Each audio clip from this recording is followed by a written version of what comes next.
في الفيديو السابق اشتريت بطاقة ذاكرة خارجية لحفظ الملفات، وبعد ما وصلني للبيت أدركت إني عملت أغبى حركة بحياتي، لأني نسيت أفضل وأحسن ميزة في لابتوبات لينوفو.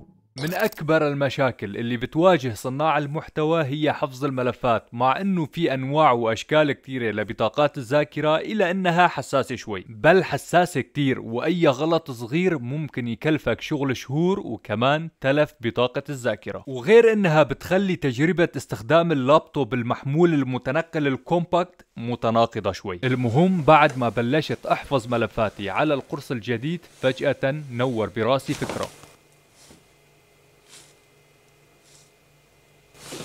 أنا كيف نسيت إنه اللابتوبات الحديثة بتدعم ترقية القطع الداخلية؟ يعني إذا لابتوبي بيدعم زيادة الذاكرة الداخلية، ليش ما بزيدها بدل ما يكون القرص خارجي؟ أسرع وأسهل وأريح. بس المشكلة ماني متأكد إذا لابتوبي بيعتبر حديث ولا قديم كونه إصدار 2020، فبلشت أدور على معلومات عن هذا الطراز، ولقيت إنه ممكن زيادة مساحة التخزين، لأنه اللابتوب بيحتوي على منفذين لشرائح الذاكرة. بس لقيت كمان إنه بعض الإصدارات ممكن ما تحتوي غير على منفذ واحد، وإنه أفضل حل للتأكد هو فتح اللابتوب. وبما انه ما ضل عندي غير هذا الخيار، بلشت فك البراغي وشلت الغطاء بحذر وصبر شديد، ومن النظرة الاولى ما عم لاقي اي شيء بيشبه شرائح الذاكرة اللي هيك بيكون شكلهم. وبعد ما دورت وبحبشت بموقع لينوفو لقيت انه الشريحة لازم تكون تحت هذا الغطاء المثبت بثلاث براغي. ولما فتحت الغطاء يا ريتني ما فتحته، لاني شايف شريحة وحدة ومنفذ واحد فقط.